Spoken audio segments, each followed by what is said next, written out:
Once again, I was right. Now, what was I right about exactly? We're about to find out.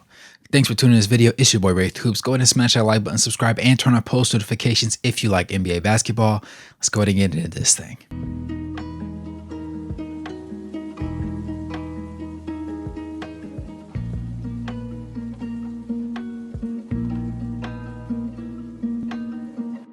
Anthony Edwards has been phenomenal and nothing short of the word this entire playoff season. Obviously, going into last year, his numbers had progressively gone up, and people had said that he was a top 5 shooting guard in the league, but not very many people would say he was top 1. I was one of the few people that would have said that, and this playoff stint is really the reason why I feel more comfortable throwing that opinion out there. Now, many people say it's recency bias. Many people say that he doesn't deserve to be placed in that conversation just yet. While he might be somewhere orbiting around, there's been other guys that have had more success than him, and reasonably so, but at the same time, everybody doesn't have the intangibles that Anthony Edwards has. Similarly, everybody hasn't bought in on both sides of the ball like Anthony Edwards has, and more importantly than that, even those that have bought in aren't as good on both sides. Anthony Edwards obviously is leading the Minnesota Timberwolves. Previously, they were led by Karl-Anthony Towns, who admittedly just isn't good enough. He is a very solid player in and of himself. He's understood to be a really great shooter, the best shooting big in the league at this current moment. But at the same time, he just doesn't have that dog mentality. They've been known to lose in big games and been known to lose in games that they had no business losing in. And yet they still managed to do so. Karl-Anthony Towns was the captain of the ship at the time, and honestly, it just never seemed to bother him. You see Anthony Edwards play, and it just seems so personal every time. It seems like he wants to rip the hearts out of every player he's coming up against. Whether it's somebody that he idolized growing up, or somebody whose game he just genuinely studied and has a lot of respect for. He says it to the media that he respects them, but he also makes it abundantly clear that this is business. This series right here against the Denver Nuggets, to me, was the Western Conference Finals matchup that I was hoping to come later on. Since it's happening in this moment, we get the opportunity to see who's going to come out of the West. The Thunder are another potential team, and the Mavericks are looking very interesting as of late, but I still feel heavily reserved to change my opinion on the Minnesota Timberwolves being that team to make it out. Now, if Denver does manage to win this one, then I think they will be able to handle the Mavericks and be able to handle the Oklahoma City Thunder, whichever comes up their way. But to me, it just makes sense that the Timberwolves are the most complete team on both sides of the ball. They don't have to have a great shooting night on offense for them to win games. We've seen it happen again and again. They can have 2 guys go off and 2 guys score 20, a couple guys sprinkle in 10 to 15 points here and there. And because of their defensive capabilities and their discipline on that side of the ball, they can get things over with. Mind you, this game was won 106 to 80. 106, 3-figure, 106 to 80. Nikola Jokic and the super hot Denver Nuggets were unable to get things going early on in the game, and it continued through the remainder of the game. In the second quarter, the lead got out of control. At certain points, they seemed to slim it down a little bit and cut it into the teens, but it never quite got down to that single-digit margin that they really wanted to try and make a play and get a run. Basketball is a game of runs, so you expect a lot of guys to have an opportunity to make something happen. Some guys get hot at other points in the game. Some guys just don't get hot at all and have off games. Jamal Murray in both games so far this playoff series has not scored a point in the first quarter. And that's part of the recipe for their success.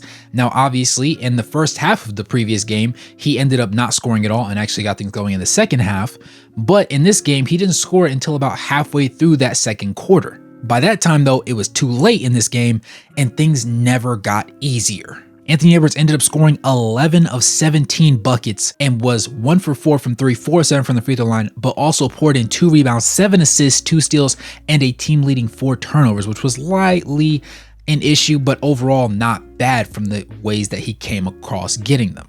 He scored a team-high 27 points that was tied with Karl-Anthony Towns, who also shot 10 of 15 from the field, 3 of 5 from 3, 4 of 4 from the free throw line, and had 12 rebounds, 1 assist, 1 steal, and 2 blocks to go with just 2 turnovers. An interesting one in this one that a lot of people were concerned about was the fact that Rudy Gobert was not going to be playing. He was just recently criticized by Gilbert Arenas, who said that him not being at the game because of his child's birth was going to be problematic because in Gil's eyes, You're going to have a kid and you're going to have all these times to make memories. It's just the birth of the child.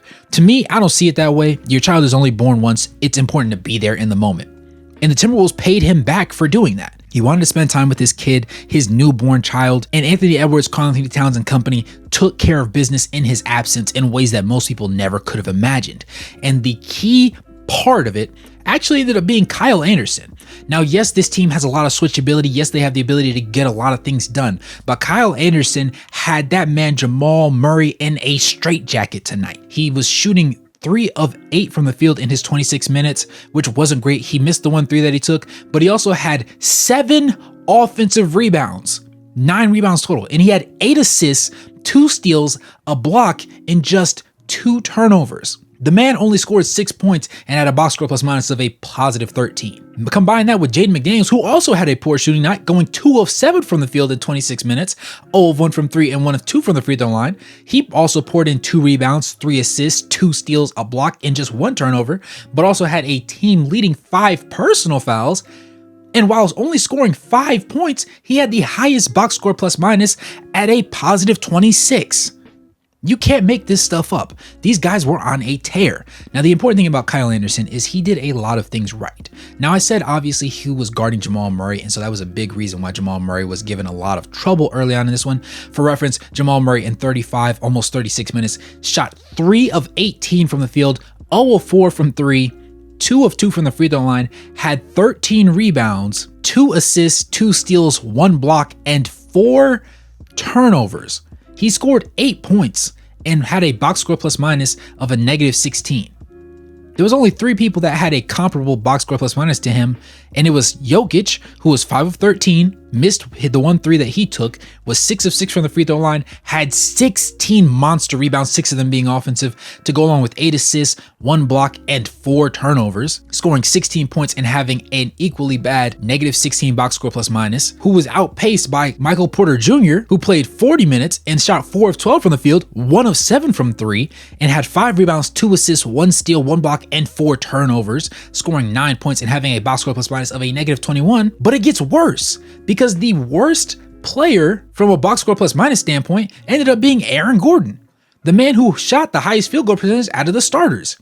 In 33 minutes, he was 8 of 14 from the field. He was 3 of 5 from 3. He was 1 of 2 from the free throw line. He had 4 rebounds, 2 assists, 1 steal, 1 turnover, and 20 points, a team leading 20 points, but his box score plus minus was a negative 33. That's literally unfathomable.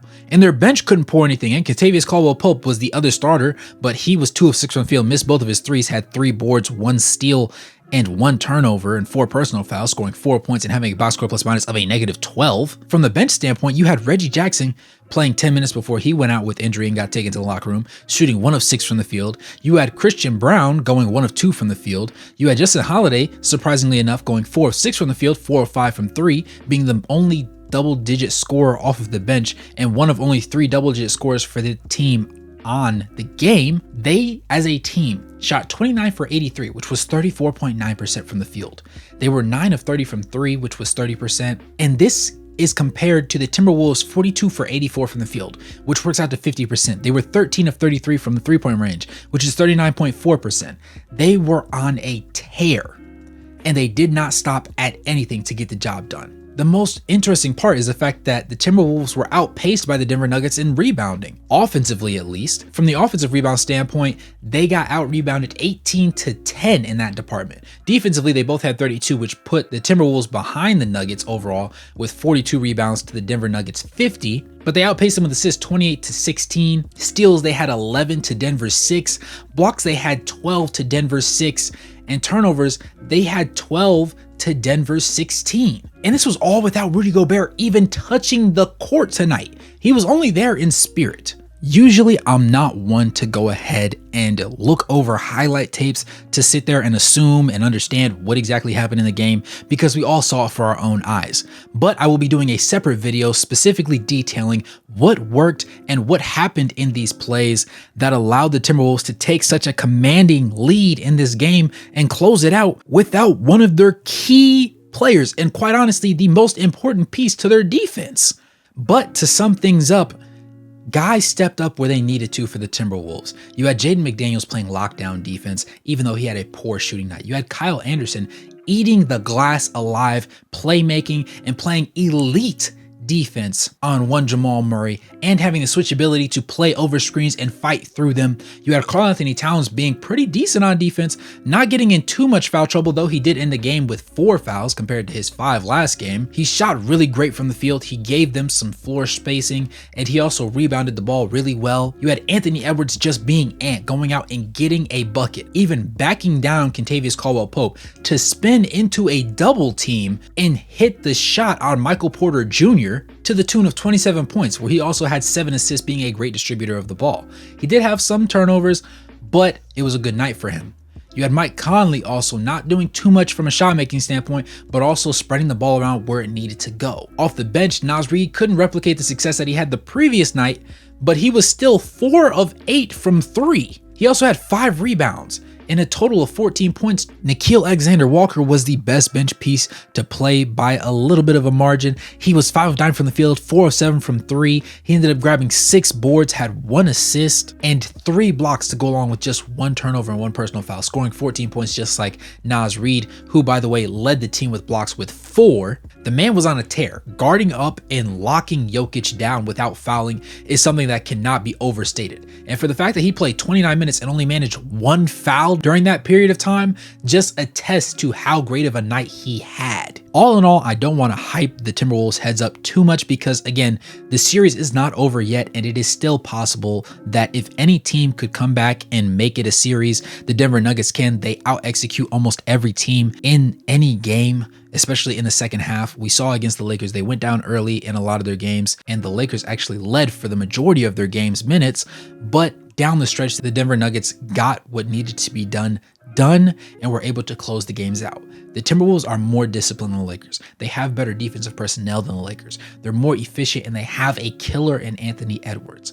They are backing down to no man, and they are accepting failure from nobody. They are holding each other accountable in ways we haven't seen before, and they're looking to stamp their names in the history books. And if they keep playing like this without Rudy Gobert, I think this series might just be over.